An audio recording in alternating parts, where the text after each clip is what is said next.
1998 में बिहार में दुनिया के सबसे ऊंचे और बड़े बौद्ध स्तूप की खोज हुई। केसरिया बौद्ध स्तूप। केसरिया बौद्ध स्तूप दुनिया का सबसे ऊंचा और सबसे बड़ा बौद्ध स्तूप है, जिसकी ऊंचाई 104 फीट तथा परिधि 400 फीट है। इस स्तूप की स्थापना लगभग 200 ईस्वी पूर्व में सम्राट अशोक के द्वारा कराया गया था। इस स्तूप की स्थापना केसरिया में इसलिए कराया गया क्योंकि जब महात्मा बुद्ध महापरिनिर्वाण ग्रहण करने कुशीनगर जा रहे थे तो वह एक दिन के लिए केसरिया में ठहरे थे। जिस स्थान पर ठहरे थे उसी स्थान पर बाद में सम्राट अशोक ने स्मरण के रूप में बौद्ध स्तूप का निर्माण करवाया।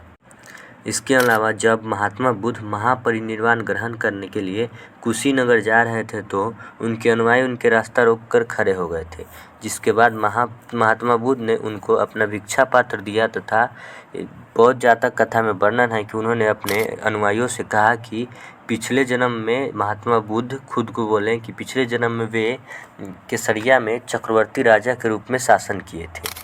केसरिया बौद्ध स्तूप की खोज 1998 में आर्कियोलॉजिकल सर्वे ऑफ इंडिया यानी भारतीय पुरातात्विक विभाग द्वारा किया गया। भारतीय पुरातात्विक विभाग को यह अंदाज़ा नहीं था कि यहाँ पर निकला हुआ स्तूप दुनिया का सबसे बड़ा स्तूप होगा।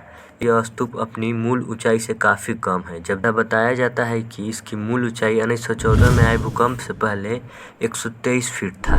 ASI की रिपोर्ट के अनुसार जब बौद्ध धर्म का बोलबाला था उस समय केसरिया बौद्ध स्तूप लगभग 150 फीट ऊंचा था। ASI पटना सर्कल द्वारा केसरिया के स्तूप की हाल ही में की गई खुदाई से स्तूप के चारों तरफ पथ, इसके अलावा सीढ़ीनुमा संरचना मिली है।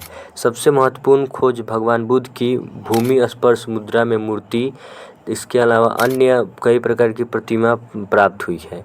ये आकृतियाँ प्रत्येक परत की मिट्टी और कंकड़ से बनी हुई है। भारतीय पुरातात्विक विभाग ने स्तूप को राष्ट्रीय महत्व का संरक्षित स्मारक घोषित किया है।